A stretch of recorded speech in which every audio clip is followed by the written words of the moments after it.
All right, so you want to know what the Megyn Kelly show is all about, huh? Well, we've got a ton of articles and show notes here, and it looks like you want to, really understand what makes this show tick. Yeah, and it seems like there's a lot to unpack. Okay, so before we get into all the details, what's the format of the show? What can you expect if you actually tune in? It's kind of like you're sitting down with someone who really knows what they're talking about, and you just have a really long, in-depth conversation. So not your typical, quick news update. Exactly, and it's not even just interviews.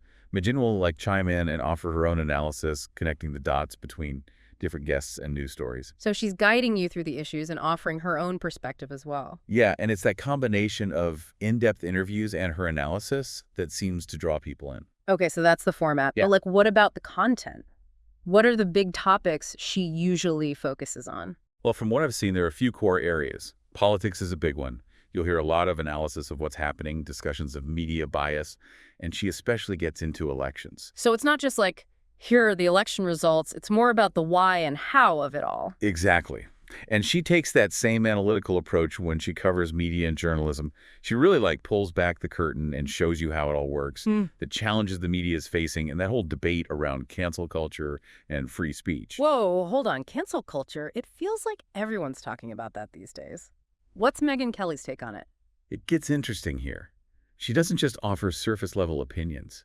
She brings on people who have been personally affected by cancel culture, either as targets or as people who have seen it firsthand. So she grounds the discussion in reality, makes it more relatable. Yeah, and it highlights her commitment to showing different perspectives, even ones that might be controversial. So we've got politics and media.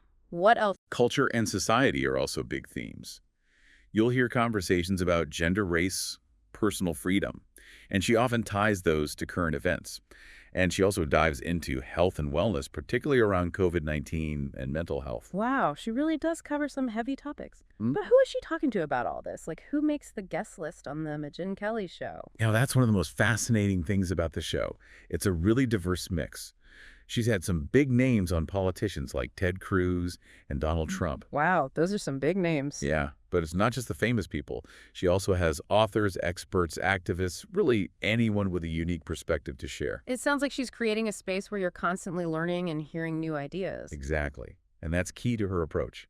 It's all about having conversations, thinking critically, and questioning what you believe. That's awesome. Now, how do people actually listen to this show? Is it just a podcast or what? The show is mainly a podcast, which makes it accessible to pretty much everyone.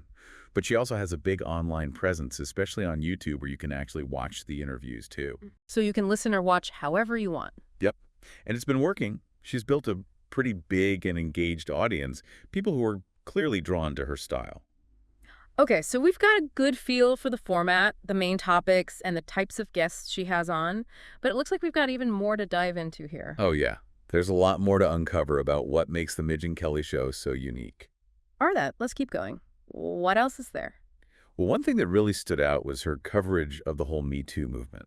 I mean, that was a huge deal, and it seems like she was really in the thick of it, shaping the conversation. Yeah, I remember that. It was everywhere. How does she approach it on her show, though? She was one of the first to really give it the attention it deserved. Yeah. She interviewed a lot of women who had experienced harassment and assault, and she was super vocal about holding those responsible accountable. But knowing her style, I'm guessing she didn't just follow the crowd? You got it. She wasn't afraid to talk about the more complex parts of it all. While she was advocating for believing women, she also talked about due process and false accusations, which was kind of controversial at the time. So she was trying to find that balance, supporting the movement, but also talking about the legal and social implications. Exactly. And you see that a lot in her work.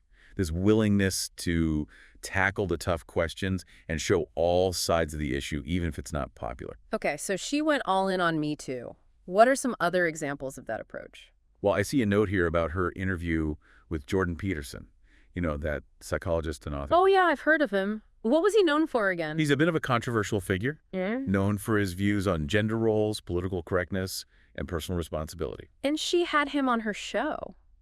Wow. What was that like? Did they agree on anything? It was actually a mix of both. They agreed on free speech and individual liberty. But they also had some pretty big disagreements, especially about gender dynamics and truth. That's what's so cool about her show. It's not about everyone agreeing.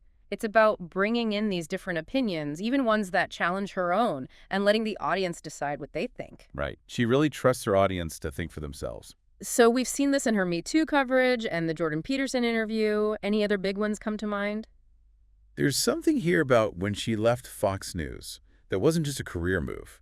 It seems like she was really trying to change her platform. Oh, yeah, I remember that. Why would she leave such a big job, though? Well, she said she wanted to cover a wider range of stories and connect with people more personally. It sounds like she felt limited by the traditional news format and wanted more freedom. So she wanted to build something that was truly her own. Exactly. Yeah. And from what we see in the Megyn Kelly show, it looks like it worked out. She's covering more topics, digging deeper into things, and letting her personality come through. It's like she's saying, I don't have to answer to anyone. I'm here to have real conversations and ask the hard questions.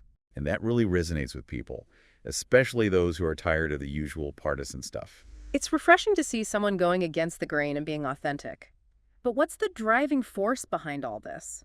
Why is she doing this? If you look at her career, it's about more than just reporting the news. It's about creating a space for something more meaningful. Okay, I'm intrigued. Paint me a picture. We're living in a time of so much division, information overload, and people don't trust institutions anymore. Everyone's hearing different stories, and they don't know what to believe. And Megyn Kelly is stepping in to offer something different. You could say that. Mm-hmm. She's creating a platform for real conversations, critical thinking, and tackling these huge, complex issues that are affecting all of us. She doesn't pretend to have all the answers, but she's not afraid to ask the tough questions and let people really explore these topics. So it's not just about being informed, it's about taking those ideas and challenging your own beliefs. Exactly. That's what sets her apart. It's not about pushing an agenda. It's about making the audience think for themselves. I love that. But how does she do it? I mean, we've talked about the format, the topics, the guests. What are her secrets? Ah, you're talking about the magic behind the show. That's where we see her skills as a communicator really shine. Okay, tell me more. I'm hooked. Well, one of the things that really makes her stand out is like her ability to connect those big ideas to like real people's lives. Yeah, you mentioned that earlier, and it makes sense. Like, it's one thing to talk about these issues in a general sense, but it's totally different when you hear from someone who's actually experienced it. Exactly. It's about showing the human impact. You know, instead of just talking about cancel culture, she'll have on someone who's been like attacked online or lost their job because of their opinions. So it's not just a theoretical debate. It's about real people's lives. Exactly. And it makes you think about the consequences. Like it's not just an intellectual exercise anymore. It's something that's actually affecting people. Right. It's hard to ignore when you hear those personal stories. And I think Megyn gets that. You know, she understands that by connecting with people on an emotional level, it helps them understand and empathize with what others are going through. It's not just about giving information. It's about changing how people view these issues. Absolutely. Yeah. And by giving those people a platform, she's also challenging the narratives that we often see in the media. It's like she's saying, hey, there's another side to this story. Let's hear it. And that's a big part of what makes her show so appealing. Yeah. She's not afraid to ask the hard questions, even if it makes people uncomfortable. I like that. It's refreshing to see someone who's more focused on finding the truth than just pushing a certain agenda. And her audience seems to appreciate that they're not just listening, they're participating in the conversation. It's like a whole community of Yeah. people who are coming together to learn, challenge their beliefs, and try to figure out this crazy world. And that's really powerful. Yeah. Especially these days when it feels like everyone's just stuck in their own little bubbles. It's inspiring to see people who still want to have these kinds of conversations. It shows that we still have that need to connect with each other, share ideas, and try to make sense of things. I think we've done a pretty good job of covering the Megyn Kelly show. We talked about her background, her interviewing style, the format, the topics, the guests, and even the deeper meaning behind it all. We looked at specific examples, analyzed her approach, and really tried to understand what makes her show stand out. But like any good deep dive, there's always more to explore. We've talked about her influence on the media and how she shapes public discussion. But what about the unintended consequences? Yeah, the things you can't always predict or control. Right, like does her platform, even with all the different viewpoints, actually contribute to the polarization that she talks about? Does giving a voice to controversial figures, even for the sake of debate, end up causing harm? Those are tough questions, and there aren't any easy answers. But they're important questions to ask when we're thinking about the impact of someone like Megyn Kelly. It's like we've come to the edge of the map, and now it's up to everyone else to explore what's out there. And maybe that's the biggest takeaway from all of this. It's not just about learning new things. It's about thinking critically and asking those tough questions. It's about empowering ourselves to continue the conversation and figure things out for ourselves. So to our listeners, we'll leave you with this. The Megyn Kelly Show is a glimpse into the complicated world we live in. It's a place for difficult conversations, different perspectives, and grappling with the big questions that affect us all. But it's more than just a show. It's a starting point for your own journey. We've given you the background, the insights, the tools. Now it's your turn to explore and see what you discover. Engage with the ideas, challenge the assumptions, and don't be afraid to form your own opinions. It's been great taking this deep dive with you, and we're excited to see where your journey takes you. Until next time. Happy listening.